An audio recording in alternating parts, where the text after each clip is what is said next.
दोस्तों, तो जैसा कि आप सब थंबनेल को देखकर समझ ही गए होंगे कि आज हम ये वीडियो हड़प्पा सभ्यता की विशेषताओं के बारे में बना रहे हैं। तो आज मैं इस वीडियो में हड़प्पा सभ्यता की कुछ महत्वपूर्ण विशेषताओं के बारे में बताऊंगा। और मेरा नाम है निखिल रघुवंशी और आप देख रहे हैं साक्षर ऑनलाइन लर्निंग, जिसमें मैं आप सबके लिए हिस्ट्री की कई महत्वपूर्ण वीडियो बनाता रहता हूं, जो आप सबके लिए बहुत यूज़फुल होती है।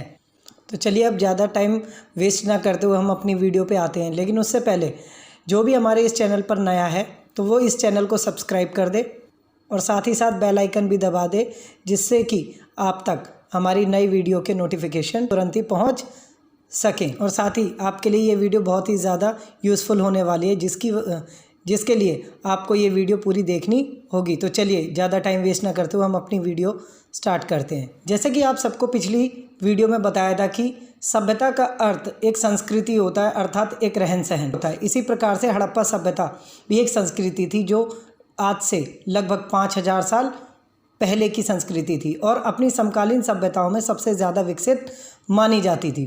तो उसी सभ्यता के कुछ पहलुओं को हम यहाँ पर जानने की कोशिश करते हैं। इस वीडियो में हम देखेंगे कि हड़प्पा सभ्यता क्यों इतनी विकसित थी और उसके विकास के ऐसे कौन से कारण थे, या फिर वो इतनी विकसित अपने अन्य सभ्यताओं में क्यों थी। अगर हम देखें तो उस समय पर महत्वपूर्ण 4 सभ्यताएं थीं, जैसे कि हड़प्पा सभ्यता थी, मेसोपोटामिया सभ्यता थी और इसी प्रकार से मिस्र की सभ्यता थी और अरब की सभ्यता थी। ये सारी की सारी सभ्यताएं आपस में संबंधित थीं, चाहे व्यापारिक रूप से लें या किसी भी तरीके से। लेकिन इन सभी सभ्यताओं में सबसे ज़्यादा अगर कोई सभ्यता विकसित थी तो वो हड़प्पा सभ्यता ही थी। इसके विकास के कई पहलू खुदाई के दौरान हमें या हमारे इतिहासकारों को प्राप्त हुए हैं, जिसके आधार पर ही हमारे इतिहासकारों ने या खोजकर्ताओं ने हमें बताया कि ये सभ्यता क्यों इतनी विकसित थी। तो आइए अब हम इस सभ्यता को देखें। जैसे कि पिछली वीडियो में आप सबको बताया था कि ये सभ्यता पश्चिमोत्तर में थी, यानी भारत के पश्चिमोत्तर में स्थित थी। और आज का जो पाकिस्तान है, अर्थात वर्तमान पाकिस्तान, उस समय पे भारत में था। इस वीडियो को देखने के बाद हम ये भी समझ जाएंगे कि भारत को भविष्य का विश्व गुरु क्यों कहा जाता है, क्योंकि अगर हम देखें तो ये अतीत में सभी सभ्यताओं को कुछ न कुछ सिखाती थी। जैसे अगर हम बात करें तो मुख्य रूप से इसकी कुछ विशेषताएं हैं, जिसमें हम बात करेंगे इनके भोजन, फिर हम बात करेंगे इसकी कृषि प्रणाली, और फिर हम इसी में बात करेंगे कि किस प्रकार से इनका नगरीकरण यानी नगरों को बनाने की योजनाबद्ध तरीके से बनाने का एक कल्चर था। और इसी प्रकार से हम भवन निर्माण योजना या गृह स्थापत्य को भी यहाँ पर समझने की कोशिश करेंगे। तो ये सारी चीज़ें हम इस वीडियो में कवर करेंगे। आइए अब मैं आपको महत्वपूर्ण पहलू है उनको बोर्ड के माध्यम से समझाने की कोशिश करता हूँ। तो आइए अब हम हड़प्पा सभ्यता के लोगों के भोजन के बारे में बात करते हैं कि हड़प्पा सभ्यता के लोग उस समय पर खाने में कौन कौन से खाद्य पदार्थों का प्रयोग करते थे। तो हम इसको देखेंगे तो यहाँ पर देखते हैं कि भोजन जो था, सबसे पहले चीज़ हम बात करते हैं भोजन की। तो भोजन जो हड़प्पा सभ्यता के लोगों का हमारे इतिहासकारों ने बताया, तो ऐसा कोई भी वीडियो नहीं मिला है जो कि हड़प्पा सभ्यता के लोग खा रहे होंगे कोई चीज़ और वो चीज़ देख के हमारे इतिहासकारों ने बता दिया कि हड़प्पा सभ्यता के लोग ये खाते थे। तो उसका आधार क्या था, यानी उस खाद्य पदार्थ को बताने का या उस भोजन को बताने का हमारे इतिहासकारों ने एक ही तरीका अपनाया कि हड़प्पा सभ्यता के जो घरों की रसोई घर में खाने से संबंधित जो भी चीज़ें मिलती हैं या मिली, उन्हीं वस्तुओं को हमारे इतिहासकारों ने बताया कि हड़प्पा सभ्यता के लोग शायद ये खाते होंगे या खाते रहे होंगे। और भी कोई यहाँ पर ऐसा कोई मतलब उदाहरण नहीं था जिसके आधार पर ये देख सके कि भैया वो क्या खाते थे। तो अब हम बात करते हैं कि हड़प्पा सभ्यता के जो घरों में रसोई घर था, उन घरों में जो भी अवशेष मिले भोजन के, तो उसी के आधार पर हमारे इतिहासकारों ने यहाँ पर बताया है कि हड़प्पा सभ्यता के लोग ये खाते थे। और वो जितनी भी वस्तुएं यानी खाद्य पदार्थ थे, उनको हमारे इतिहासकारों ने 2 भागों में बांटा है, जिसको हमें इस तरीके से, अभी मैं इसकी पॉइंट वाइज बताऊंगा, लेकिन अभी पहले समझ लेते हैं कि हड़प्पा सभ्यता के लोग शाकाहारी तथा मांसाहारी दोनों तरीके का भोजन करते थे। शाकाहारी में भी हमारे इतिहासकारों ने भोजन को 2 भागों में बांटा है। सबसे पहले जो कृषि से प्राप्त होने वाला और सेकंड जो प्रकृति से प्राप्त होने वाला। ये लोग कौन कौन सी फसलों को खाते थे और कौन कौन सी फसलें उगाते थे, तो वो देखते हैं हम। जैसे गेहूँ, ज्वार, बाजरा, मटर, सफ़ेद चना, तिल, राई, जौ। अब हम बात करते हैं ये सारे के सारे ऐसे खाद्य या ऐसे मतलब अनाज थे जो उनके घरों की रसोई घर से या अन्य जगह से भारी मात्रा में मिले, जिसके आधार पर हमारे इतिहासकारों ने, खोजकर्ताओं ने ये बताया कि ये लोग उस चीज़ को खाते होंगे।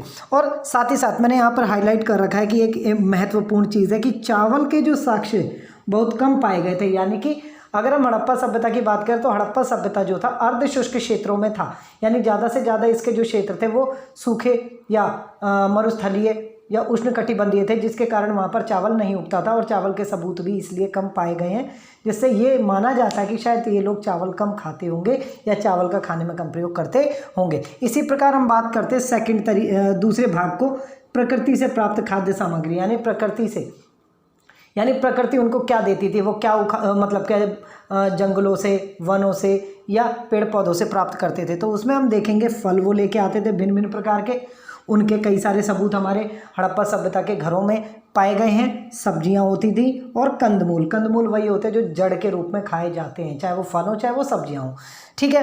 तो ये तो हो गई आपके शाकाहारी भोजन के रूप में। अब हम मांसाहारी की अगर बात करें तो मांसाहारी में अगर हम देखें तो इसमें भी या इसमें मिलने वाले जितना भी खाद्य सामग्री थी उसको भी दो भागों में बांटा गया है। पहले नंबर पे आता है यहाँ पर पालतू जानवरों या पालतू पशुओं का मांस।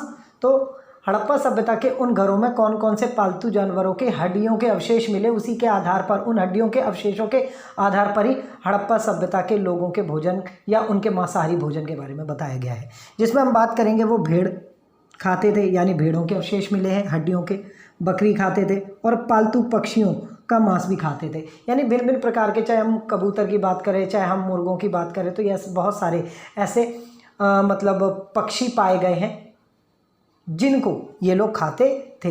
इसी तरीके से हम बात करेंगे जंगली जानवरों का मांस।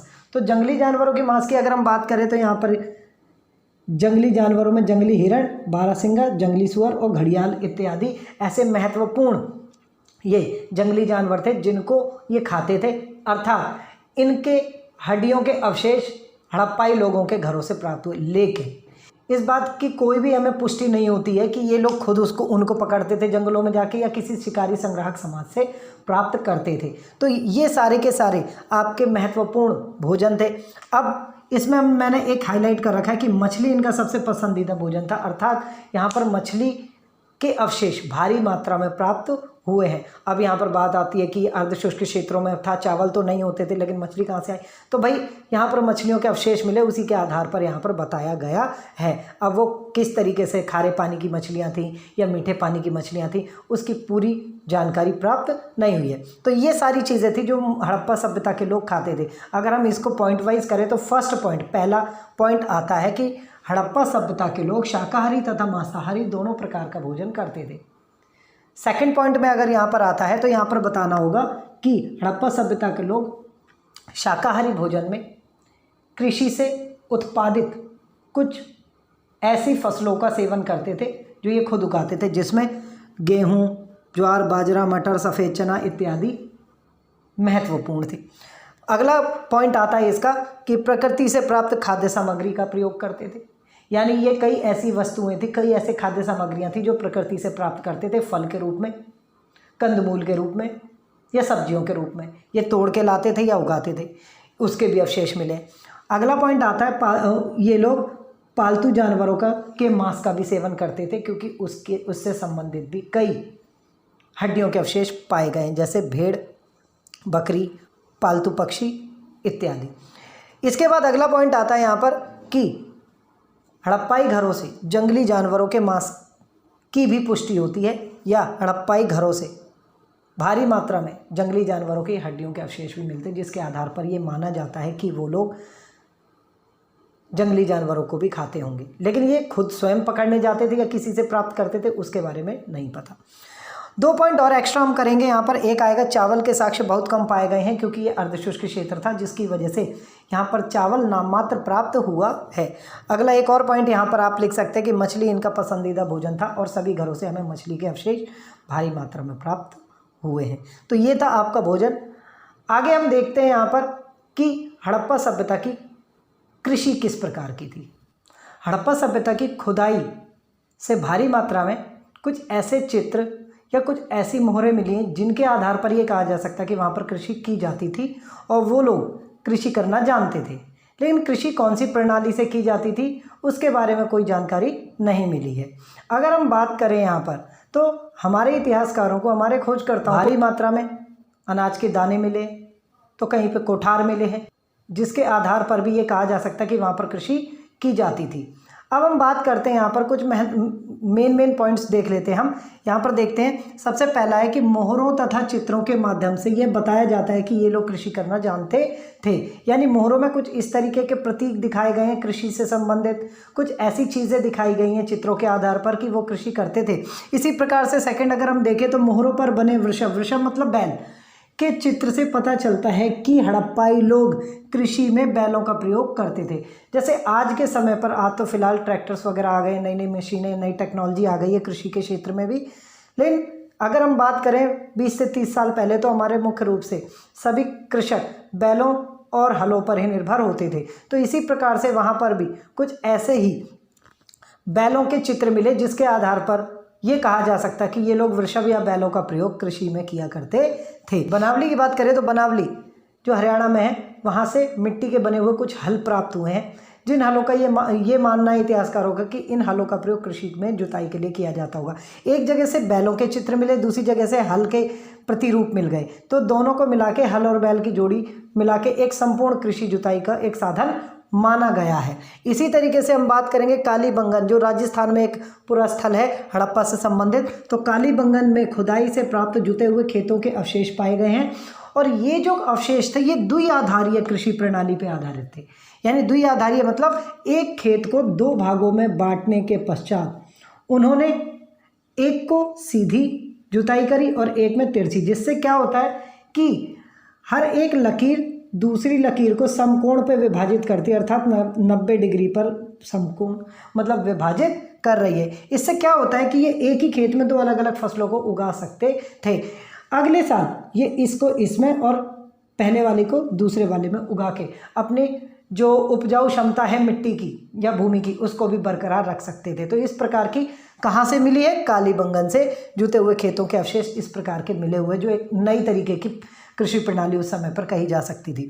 इसी प्रकार हम बात करेंगे धौलावीरा से सिंचाई के लिए प्रयोग में लाए जाने वाले कुएं व मानव निर्मित तालाब पाए गए हैं। तो अगर हम बात करें तो धौलावीरा जो एक महत्वपूर्ण पुरा स्थल है, वहाँ से हमें खेतों के समीप, खेतों के पास कुछ ऐसे कुएं और कुछ ऐसे मतलब बड़े बड़े मानव निर्मित जलाशय जहाँ पर वर्षा का पानी एकत्रित किया जाता होगा और सूखे के समय पर कृषि में सिंचाई के लिए उन्हीं जलाशयों का प्रयोग किया जाता होगा। तो यहाँ पर वो भी तालाब मिले हैं जो कि कृषि में एक महत्वपूर्ण भूमिका निभाते होंगे। इसी प्रकार से शोरतुगाई जो अफ़गानिस्तान में है, शोरतुगाई नामक एक क्षेत्र है जो अफ़गानिस्तान में है और शोरतुगाई से भी हमें नहरों के सबूत मिले, लेकिन ऐसा माना जाता है कि उन नहरों का प्रयोग बहुत पहले ही ख़त्म कर दिया गया होगा। तो ये नहर भी हमें मिले जो सिंचाई के लिए प्रयोग में लाई जाती थी हड़प्पाई क्षेत्रों में।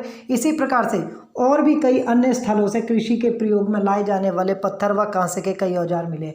यानी अगर हम यहाँ पर ये भी अनुमान लगाएं कि ये लोग किन औजारों से, किन तकनीकों से कृषि किया करते थे, चाहे जुताई की बात करें, चाहे सिंचाई की बात करें, चाहे हम कटाई की बात करें, तो कुछ ऐसी चीज़ें, कुछ ऐसी वस्तुएं, कुछ ऐसे उपकरण मिले हैं जो कि पत्थर के भी थे या फिर कांसे के। तो ये सारी चीज़ें हमें मिल जाती हैं जिसके आधार पर हम ये कह सकते हैं कि ये लोग कृषि करना जानते थे और कृषि करते थे। हमारे खोजकर्ताओं ने एक चीज़ का अनुमान लगाया कि शायद ये लोग कृषि खाद्यान्न कृषि करते थे केवल खाने के लिए। ठीक है, ये कभी भी व्यापारिक कृषि या फिर व्यावसायिक कृषि नहीं करते थे।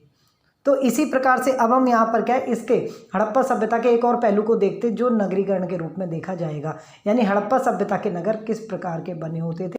आइए अब हम हड़प्पा सभ्यता के नगरीकरण के बारे में बात करें। हड़प्पा सभ्यता के जो नगर थे वो अपने समकालीन सभ्यताओं में सबसे ज़्यादा व्यवस्थित दिखाई देते हैं। अगर हम बात करें तो वैसे तो सभ्यताएं और भी खुदाई के दौरान मिली हैं, जैसे मेसोपोटामिया, मिस्र की सभ्यता, लेकिन हड़प्पा सभ्यता के जो नगर थे वो सबसे ज़्यादा व्यवस्थित और विकसित थे। अगर हम इनकी विकास की बात करें तो इन नगरों को ऐसा माना जाता है कि शायद इन नगरों को पहले योजना के आधार पर बसाया जाता था। यानी पहले योजना बनाई जाती थी और योजना के अनुरूप ही इनको बसाया जाता था, जिसके कारण यहाँ पर सारी चीज़ें सुचारू रूप और एक ही तरीके से दिखाई देती हैं। ऐसा माना जाता है कि उस समय पर क्या होता होगा कि पहले प्लानिंग करते होंगे, सबसे पहले गलियाँ बनाते थे।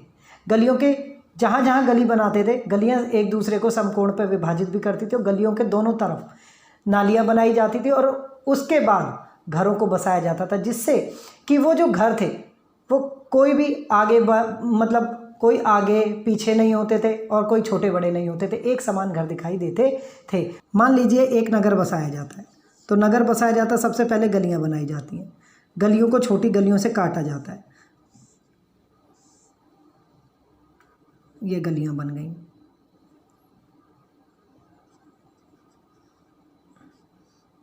अब इनके जो घर होंगे वो एक समान होंगे। अब ये घर इस गली से भी, तो इस तरीके से यहाँ पर बनाया जाता था कि ये जो घर होते थे वो एक समान दिखाई दें। ये देखिए, अब ये दो घर है, दो एक समान है और इस गली में इनका मुंह है। तो इसी प्रकार हम कुछ महत्वपूर्ण यहाँ पर विशेषताएं देखते हैं। वो विशेषताएं किस प्रकार की हैं, जैसे कि नगर चारों ओर से किलेबंद होते थे, यानी नगरों को बसाया जाता था, सबसे पहले उनको चारों तरफ से किलेबंद किया जाता था, पूरे नगर को घेर दिया जाता था जिससे कि बाहरी आक्रमण से बचा जा सके। इसी प्रकार से ये जो नगर थे, इन नगरों को अगर हम यहाँ पर देखें तो ये नगर है, नगरों को इन्होंने क्या किया, दो भागों में बांट दिया। ये दो भाग बन गए, एक ऊपर का हो गया और एक नीचे का हो गया, यानी कि एक पूर्व पश्चिम का हो गया, एक पूर्व का हो गया। तो अब हम बात करते हैं कि नगर दो भागों में विभाजित होते थे, एक को दुर्ग कहा जाता था और दूसरे को निचला शहर कहा जाता था। निचला दुर्ग जो होता था वो ऊंचाई पे और पश्चिम दिशा में होता था। अब हम इसी तरीके से बात करेंगे यहाँ पर कि दुर्ग क्षेत्रफल में छोटा और निचला शहर क्षेत्रफल में विस्तृत यानी बड़ा होता था। तो ये ऊपर का जो क्षेत्र है ये क्षेत्रफल में छोटा हो गया और ये जो नीचे का क्षेत्र है वो विस्तृत हो गया। देखो, दुर्ग जो था वो छोटा इसलिए था क्योंकि वहाँ पर अमीर और धनी लोग रहते थे, और जो निचला शहर था वहाँ पर निम्न और सामान्य वर्ग के लोग होते थे और वो नीचे की ओर रहते थे और अधिक संख्या में रहते थे, जिसके कारण यहाँ पर क्या है कि दुर्ग क्षेत्रफल में छोटा और निचला शहर क्षेत्रफल में बड़ा होता था। इसी प्रकार दुर्ग धनी वर्ग के लिए तथा निचला शहर सामान्य वर्ग के लिए होता था। अब हम बात करते हैं कि दुर्ग में जो होते थे लोग वो धनी वर्ग रहते थे और वही नियंत्रण करने वाले होते थे इस क्षेत्र को, इस पूरी सभ्यता को, और वहाँ पर आम लोगों का जाना भी मना था। बिना अनुमति के वहाँ पर जाना बिना अनुमति के वहाँ पर कोई भी जा नहीं सकता था। दुर्ग धनी वर्ग के लिए तथा निचला शहर सामान्य लोगों के लिए, नीचे की ओर यहाँ पर सामान्य लोग रहते थे और यहाँ पर वो छोटे छोटे कच्चे घरों में रहा करते थे। दुर्ग पश्चिम दिशा में और निचला शहर पूर्व दिशा में होता था। इसी तरीके से हम दुर्ग एक अलग दीवार से भी किलेबंद होता था, यानी दुर्ग को चारों तरफ से एक अलग दीवार से भी घेर दिया जाता था जिससे कि कोई भी सामान्य व्यक्ति वहां ना जा सके। इसी प्रकार से हम बात करेंगे कि दुर्ग के सभी भवन एक ऊंचे चबूतरे पर बनाए जाते थे। अच्छा, दुर्ग में जो अमीर लोग रहते थे वो अपने आप को ऊंचे ऊंचे घरों में रखते थे। वो अपने घर को बनाने से पहले चबूतरा बनाया करते थे और चबूतरे पे ही अपने घरों को बनाते थे, जिससे कि वो नीचे के क्षेत्र में अपने घरों की छतों से निचले शहर में आसानी से नज़र बना के रख सके कि वो लोग कहीं कुछ ऐसी गतिविधि तो नहीं कर रहे जो दुर्ग के लोगों के अगेंस्ट यानी खिलाफ हो। तो इसीलिए यहाँ पर बोला गया कि दुर्ग के सभी भवन एक ऊंचे चबूतरे पर होते थे, जिससे दुर्ग के घरों की ऊंचाई अधिक बढ़ जाती थी और वो आसानी से नीचे के क्षेत्र में नज़र बना या नज़र रख सकते थे। इसी तरीके से हम बात करेंगे कि गलियाँ चौड़ी व समकोण पर एक दूसरे को विभाजित करती थी। यहाँ पर जैसे मैंने बताया कि यहाँ पर एक गली दूसरी गली को विभाजित करती है, उसी प्रकार से गलियों के साथ साथ नालियाँ भी एक दूसरे को समकोण पर विभाजित करती थी, क्योंकि गलियों के बनाए जाने के साथ साथ ही नालियाँ बनाई जाती थी। जहाँ गली जाती थी वहाँ नाली जाती थी और उन्हीं के किनारे किनारे घर बसाए जाते थे। अगला आता है यहाँ पर कि नगर में स्वच्छता का बहुत ख्याल रखा जाता था या ध्यान दिया जाता था, जिसके कारण हम कह सकते हैं कि गलियों को साफ़ सुथरा रखा जाता था, नालियों को ढक के रखा जाता था। कुछ कुछ दूरी पर इन नालियों में मेन हॉल पास होते थे, यानी कि जहाँ से ये गटर टाइप के होते थे, ये बरसात आने से पहले उनको खोल के जो भी कूड़ा करकट होता था वो निकाल देते थे, जिससे कि बरसात के समय पे भराव की स्थिति पैदा ना हो। तो ये एक ऐसा महत्वपूर्ण और रोचक पहलू था हड़प्पा सभ्यता का, जो अन्य सभ्यताओं के नगरीकरण में देखने को नहीं मिलता, और यही एक विशेषता है जो कि हड़प्पा सभ्यता को अन्य सभ्यताओं से सबसे अच्छी और सबसे महत्वपूर्ण बनाती है। और हड़प्पा सभ्यता की अगर सबसे महत्वपूर्ण विशेषता की बात करें तो उसका नगरीकरण सबसे महत्वपूर्ण माना जाता है। इसी प्रकार आइए अब हम इनके गृह स्थापत्य या भवन निर्माण को देखते हैं कि वो घर किस प्रकार से बनाए जाते थे। आइए अब हम यहाँ पर गृह स्थापत्य यानी भवन निर्माण के बारे में बात करते हैं कि हड़प्पा सभ्यता के जो घर बनाए गए थे। अभी तो हमने जैसे कि नगरों के बारे में बात की, अब हम उन नगरों के घरों के बारे में बात करेंगे जो कि वहाँ पर खुदाई के दौरान पाए गए थे। तो वहाँ पर जो नगरों में घरों की संरचना थी, वो संरचना एकदम अलग तरीके की थी।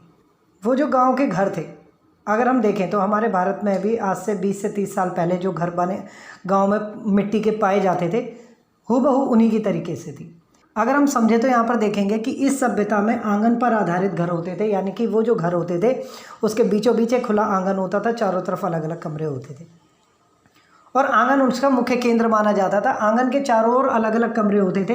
जैसे कि हम बात करें कि जहाँ पर खाना बनाया जाता था वो रसोई घर होता था, इसी तरीके से एक स्नान घर होता था। जहाँ पर अनाज रखा जाता था वो भंडारण या फिर उसे कहेंगे कोठार। इसी तरीके से पशुओं को बांधने का एक अस्तबल होता था। तो यहाँ पर अलग अलग कमरे होते थे जो चारों तरफ से आंगन के चारों तरफ होते थे। अगला आता है आंगन मुख्य केंद्र होता था और यहीं पर ही मुख्य रूप से क्या है, बैठने उठने कताई करने और कई बार सर्दियों के समय पर इसी क्षेत्र में खाना भी बनाया जाता था और धूप में भी बैठा जाता था। यानी आंगन वो एक ऐसा क्षेत्र होता था जो सबसे ज़्यादा व्यस्त रहता था। अब हम अगला पॉइंट देखते हैं कि सभी घरों में एक स्नान घर यानी स्नानागार होता था। यहाँ के जो स्नान घर होते थे उसकी सबसे महत्वपूर्ण विशेषता ये थी कि उसकी जो फर्श होता था वो पक्की ईंटों का होता था। पक्की ईंटों का इसलिए होता था कि अगर वहाँ पर पानी से संबंधित जो भी क्रियाएं होती थी वो पानी से वहाँ कीचड़ ना हो, क्योंकि वो जो ईंटें होती थी पक्की ईंटें वो एक साथ जोड़ कर एक फर्श बना दिया जाता था और उस फर्श पे ही ये सारे के सारे अपने दैनिक क्रियाएं किया करते थे। अब इसी प्रकार से एक और कमरा होता था, अनाज रखने के लिए एक कोठार होती थी या कोठरी।